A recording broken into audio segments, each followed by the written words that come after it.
In the world of Naruto, we've met hundreds of powerful shinobi, but out of all those super strong shinobi, only a small percentage of them have ever had their names remembered by history as being strong enough and accomplished enough to be worthy of being remembered by history's pages. In the Land of Fire, inside of the village of Konoha, that number is even smaller when you start considering the men and women who actually climbed up to the ranks of Hokage, with only 8 people officially getting that title. 9 when you count Danzo, who was selected by the feudal lord to be Hokage, but he never got his ceremony because, Sasuke killed the guy. Out of the 70 years that the village has been established, that's a very small number of people. Yet, one thing that many fans will point to is the fact that many of these shinobi oftentimes come from these super amazing clans, like one of the 4 noble clans of Konoha, the Uchiha, the Hyuga, the Aburame, the Akamichi clan, or even one of the founding clans like the Senju. Yet, to be honest, if you're still keeping that line of thinking, respectfully, I think that you have missed one of the true beauties of the Naruto story, which is that coming from a prestigious ninja clan isn't everything, and out of all the major success stories that we have, there is no one better to prove that to be the case than Minato Namikaze, the 4th Hokage, which is why in today's Naruto Explained video, I want to address this long, much hype about mythical unicorn-like Namikaze clan that everyone speaks about and uses to paint a broader picture for the appreciation as to why clans are not as important as you think they are in the world of Naruto. That's not to say clans themselves are not important, but they're not the end-all be-all like a lot of people make it out to be. Ever since we first learned Minato's name, in particular his surname, fans have all speculated about the Namikaze clan, from debates on forums in the late 2000s about when the clan will be introduced, to speculation running rampant that Minato is the grandson of Tobirama and the secret love child of Tsunade, to everything except for the Namikaze clan was somehow connected to the Otsutsuki clan, which, given how this mythical Namikaze clan has reached legendary status in the fandom, which, hey, I am completely guilty of having fallen in the trap of reading a few fan fictions back in the day, like The Curse of the Namikaze clan, so I too wanted to know more about them at some point during my time as a Naruto fan. But given how the Namikaze clan has reached this mythical, legendary status in the fandom, there's probably already a theory on how the clan are really the secret descendants of Kage herself back when she was getting her back blown out by her baby daddy who fathered the Sage of Six Paths. Now, if you can't tell from my sarcasm outside of the bit about Kage getting smashed by some random human who raised her up and me having read fan fiction back in the day, everything else I said now is all unconfirmed speculation, and honestly, it's for the best that it stays there. Unconfirmed speculation. Not every powerful character that we have in this series needs to have come from a famous shinobi clan or be directly connected to a famous shinobi clan as a distant relative. That's been one of the beauties of Naruto, in my opinion, which is that it doesn't matter if someone is born from some prestigious clan and has the head start that comes from having a Kekkei Genkai like the Sharingan, or getting taught their clan's hidden jutsu like the Nar clan passes down how to perform the Shadow Possession Jutsu to all of its members. Might Guy didn't come from any super special clan, and neither did Rock Lee. But I make the argument that the 2 of them that you see in the war arc, they would be able to go through and bully every Hyuga clan member who is still alive at that point, because they're the embodiments of the message that hard work can close the gap, and that pushing past your perceived limitations is still a possible thing, which brings me to Minato himself. There is nothing official stating that the Namikaze are this super special clan. As far as we know, they are a random fodder shinobi clan who just happen to produce a generational talent, and it's not something that is unbelievable. Even in the real world, this happens. Not every NBA player is someone who comes from this super prestigious line of basketball players. Michael Jordan, the guy that many people consider to be the greatest basketball player of all time, he didn't come from a family of famous basketball players. His dad was a former Air Force guy who worked at the textile mill and eventually got into working into mechanics. There wasn't a drop of historic or professional basketball lineage in that bloodline, yet Michael Jordan overcame all those odds and not only became the face of the NBA, but in the eyes of a lot of people, he's the greatest player of all time. There's nothing wrong with coming from that modest background and using the skills that you might have been born with an aptitude for and putting in the hard work required to apply them to a sport or profession to work your way up. That's the lunch pail mentality that so many people, if not most people, I know I can definitely relate to that idea. Showing up every day. I've been uploading daily on YouTube between KRYPTONIAN saying going as far back as 2015 to what you have here on Naruto Explained, a whole 9 years. I've basically uploaded daily because it's the lunch pail mentality. Show up every day, put in a little bit work and make a little bit more progress than you did the day before. Most people, they don't come from wealthy backgrounds and they don't have access to the opportunities that came from being born with that advantage that you get. Just as most shinobi in the Naruto world, they don't come from a major powerhouse clan and they aren't born with a Kekkei Genkai. Their clan doesn't have some secret hidden jutsu that they teach only to clan members and no outsiders. All evidence that we have about Minato says the same thing. They aren't anything special outside of Minato, and Naruto Retsu in the 7th Hokage and the Spiral of Destiny alludes to the fact that Minato came from a regular family himself. Never once do we hear anyone say anything about Minato's parents.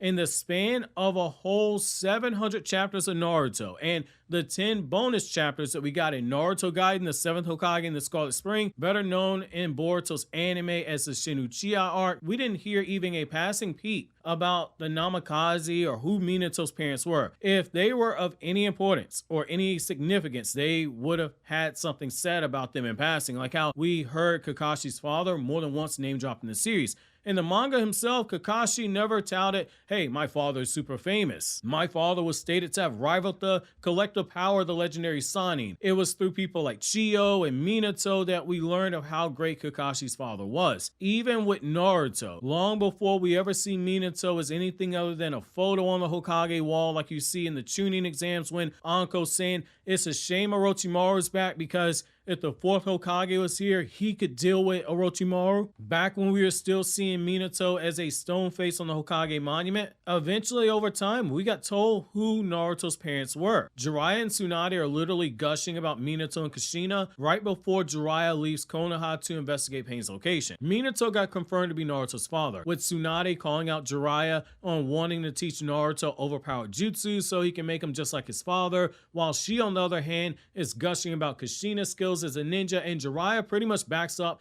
exactly what Tsunade is saying about Kushina in the process. We learned that Naruto's parents were pretty special, and we continue to learn that through the various character statements in the 20 volumes between Jiraiya leaving Konoha and eventually dying, and Minato finally returning as an Edo Tensei to fight in the war and show us exactly what he could do. As someone who has literally read every single Naruto guidebook, from the 4 official data books to the 2 fan books and the 2 data books that are written by Kishimoto for Naruto the Last and Boruto the movie, and as someone who's read every single one of the nearly 30 Naruto novels that have been produced, Minato's clan and his parents, even his grandparents, were never mentioned. He joins that group of Might Guy and Rock Lee and Sakura, of people who they embody that it's okay to come from a modest working class background. No super famous parents and no super special clan. Nobody in their right mind saying, hey, I belong to the Haruno clan. We don't even know Rock Lee and Might Guy's clan. We just know they got some thick ass eyebrows and they wear those bright green jumpsuits. That's it. You work hard, you build up your strengths while showing up your weaknesses, and eventually you'll stand a chance to catch those who are way ahead of you. However, it still requires you to work harder than those who are already naturally talented than you, and there's no guarantee you ever actually capture them. In one of Kobe Bryant's last interviews that he did, the Valuetainment podcast, which I can't show the clip or have my editor show it due to the stuff I've heard about them in their copyright process system, Kobe Bryant explained what I'm saying perfectly. Kobe Bryant, the guy who Michael Jordan himself said, if Jordan was to be considered 1, then Kobe would be 1B. Kobe said that when he was in high school, he basically pulled a Light Yagami from Death Note. He had a kill list, but he wasn't out here murdering people literally. He wrote down the names of every single basketball player in the country ranked ahead of him in his freshman year of high school, and he not only kept working on his game, building up his strengths, but also building up his weaknesses in the process. and he made it a point to study the people in front of him in the rankings like a madman. And before every matchup with them on a state level or when they played AAU, he would train himself purposely to attack their weak points. And one thing that he stated was that the thing he noticed with people who were viewed as being more naturally gifted than him is that they got complacent. They didn't build on their weaknesses. They just kept focusing on what it was that made them good and got them this far, which made it easy to pick them apart and eventually leapfrog them, which led them getting drafted out of high school and becoming one of the top scoring players in NBA history. That's the same mentality to give or take, basically. When a Naruto character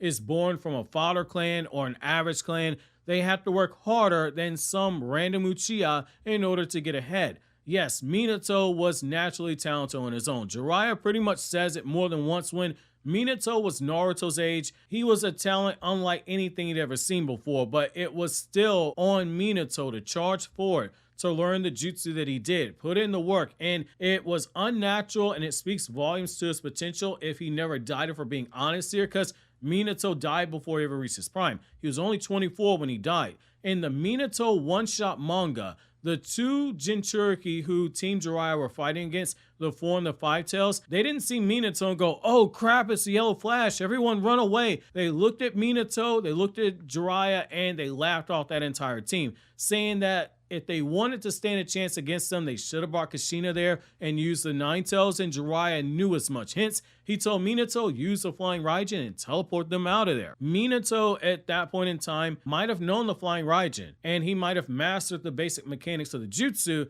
but he was still learning to max out the potential of the jutsu itself. Had that been, say, 24-year-old Minato, he would have been able to teleport away the Bijudama like he did when he fought against Kurama on the day that Naruto was born. Had that been Minato from the 3rd Ninja War, who the 4th Hokage fought and was Kakashi's sensei, people would have ran away the moment they saw him because he was able to spam the Flying Raijin at that point. And there's nothing that indicates he was able to do this at that point in the story, which goes back to the point that we're putting in here, putting in the work itself. Yet, despite all of this, Kushina tells us in that one-shot manga chapter that Minato learns jutsu that she teaches him super fast, which is insane given how complex the Uzumaki sealing jutsu are, which also explains why Minato's genetics needed to skip a generation and why Naruto had to be a bumbling idiot who needed pop-up books and building blocks in order to learn things.